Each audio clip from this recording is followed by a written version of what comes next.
रविन्द्र खड्गीजी, यहाँलाई स्वागत छ। हजुर, नमस्ते। प्रथम तपाईँहरूले यो आइदिनु भएकोमा मेरो धेरै धेरै धन्यवाद छ र यहाँ सबैजना जति पनि नेपालबाट आउनुभएकोहरूलाई पनि मेरो धेरै धेरै धन्यवाद छ। उहाँहरूले पनि धेरै मेहनत गर्नुभयो र तपाईँहरूको साथीहरूलाई पनि ल्याउनु भएकोमा मेरो धेरै धेरै धन्यवाद छ। हाम्रो स्पिटरफिललाई र ह्यामरसन पिएलसीलाई अनि बीसीसीटीलाई अनि फेयर ग्रुप नेपाललाई पनि म धन्यवाद दिन चाहन्छु। हामी यो हाम्रो तेस्रो हो। हामी चाहन्छौँ कि हामी चौथो पनि गर्न हामी विचार गर्दैछौँ। मलाई आशा छ तपाईँहरूले प्रचार प्रसार गर्न होइदिन्छ होला। हामी यो मार्केट वर्षको एकचोटि मात्र गर्छौँ, तर यसमा चाहिँ एभ्री सन्डे, हरेक सन्डे चाहिँ यहाँ चाहिँ मार्केट हुन्छ जसमा चाहिँ नेपाली सामानहरू पनि यहाँ बिक्री गरिन्छ। मलाई आशा छ कि तपाईँहरूले आफ्नो देशको प्रचार गरोस् र यहाँको मान्छेहरूलाई चाहिँ भन्नुहोस्, आफ्नो सामानहरूलाई भन्नुहोस् र सामानहरू किनेर चाहिँ हाम्रो देशको इज्जत बचाउने र इज्जत बढाउने काममा मद्दत गर्ने चाहिँ तपाईँहरूले गरिदिन्छ भन्ने मेरो आशा छ। हजुर, यो यहाँलाई यो फेस्टिभल गर्ने सोच चाहिँ कसरी आयो? मैले कुम्बेश्वर टेक्निकल स्कुल संलग्न भएको मेरो 26 वर्ष भयो। म त्यसमा स्थापना गर्नेमा मैले एउटा सानो भूमिका खेलेको थिएँ। बुवाले संस्थापक त मेरो बुवा हो। बुवालाई चाहिँ त्यो स्थापना गर्न त मैले मद्दत गरेको थिएँ।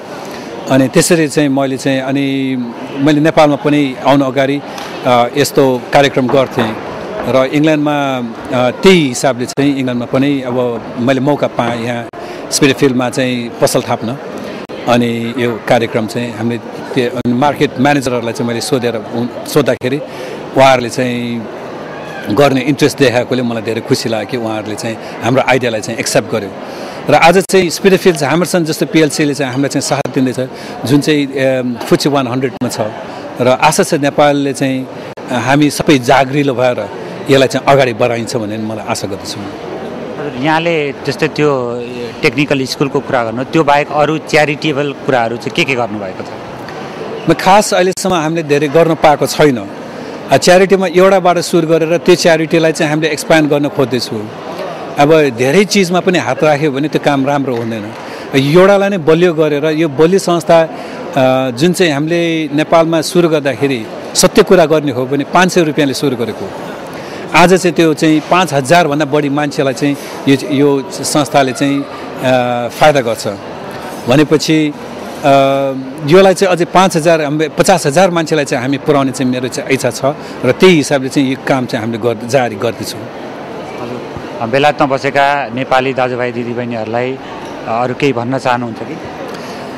बेलायतमा बस्ने दाजुभाइ दिदीबहिनीलाई मेरो एउटा निवेदना छ कि यहाँ जति पनि मान्छे आउँछ नेपालको चाहिँ बुद्धिजीवी आउँछ।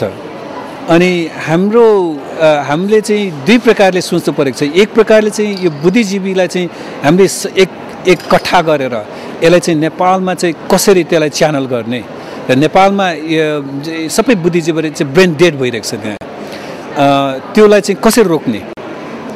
म पनि एक किसिमले अलिअलि पढेको मान्छे हो। म यहाँ छु, म किन यहाँ आउनु पऱ्यो? किन भन्दाखेरि नेपालको स्थितिले गर्दाखेरि आउनु पऱ्यो। अनि एउटा त्यो छ भने अर्कोतिर चाहिँ हाम्रो चाहिँ we got enough money resources, हाम्रो रिसोर्सेसहरू बतुलेर नेपालले चाहिँ कसरी डेभलप गर्ने हामीले चाहिँ एउटा चाहिँ सोच्नु परेको जरुरत चाहिँ छ हामीलाई। हस्, धन्यवाद। यहाँको बिजनेस व्यवसाय र यहाँको च्यारिटेबल कामले अझै सफलता प्राप्त गरोस्। visionsansar.com को तर्फबाट यहाँलाई धेरै धेरै शुभकामना। भिजन संसारलाई मेरो धेरै धन्यवाद र यहाँहरू सबै जति पनि आउनुभयो नेपाली हाम्रो दाजुभाइ दिदीबहिनीहरू जति पनि आउनुभयो उहाँहरूलाई पनि मेरो धेरै धेरै धन्यवाद छ। अनि तपाईँहरूले साथीहरू आफ्नो छिमेकीहरूलाई ल्याउनुभयो र उहाँहरूलाई पनि मेरो धेरै धन्यवाद छ। Thank you. नमस्ते।